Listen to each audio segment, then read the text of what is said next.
આપ સર્વોને હેતપૂર્વક જય શ્રી સ્વામિનારાયણ।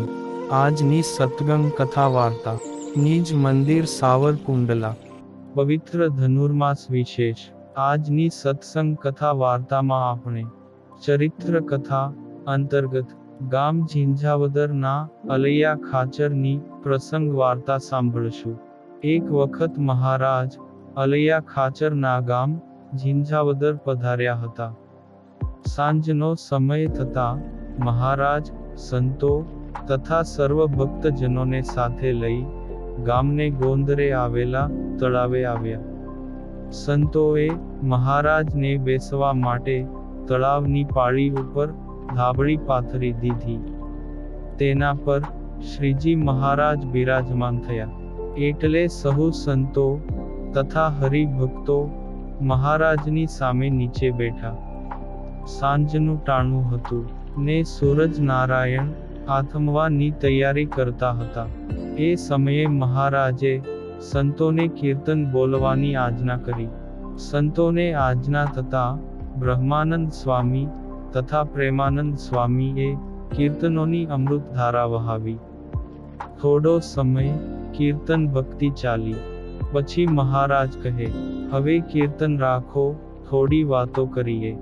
એમ કહીને મહારાજ ભગવાનના આશ્રયનો મહિમા તથા તેમના સત્સંગીઓનો મહિમા કહેવા લાગ્યા।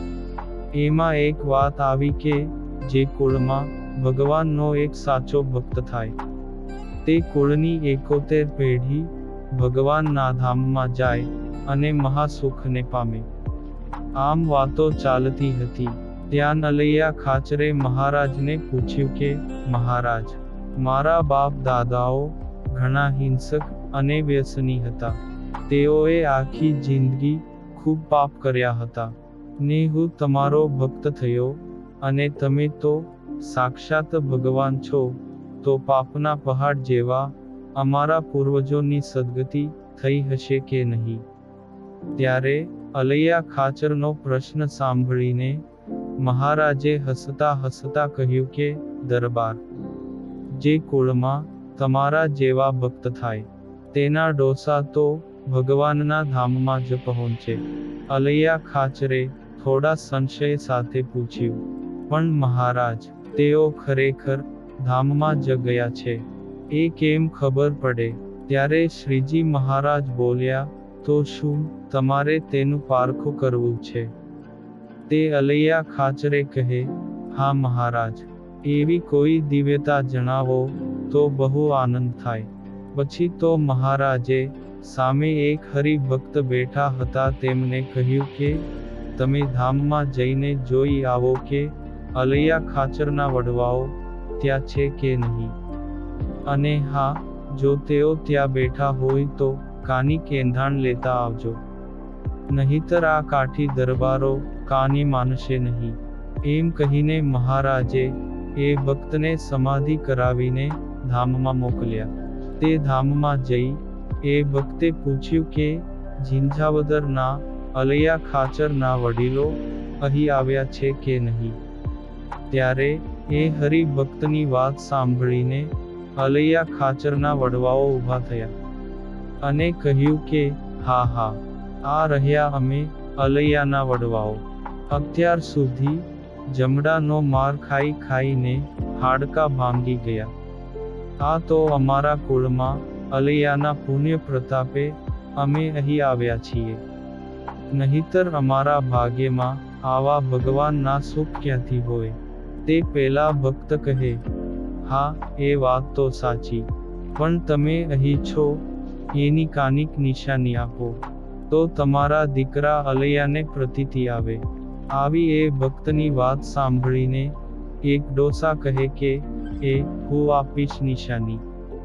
હાલમાં જ્યાં મહારાજ તળાવની પાળે સભા કરીને બેઠા છે ત્યાં એક પીપળનું ઝાડ છે।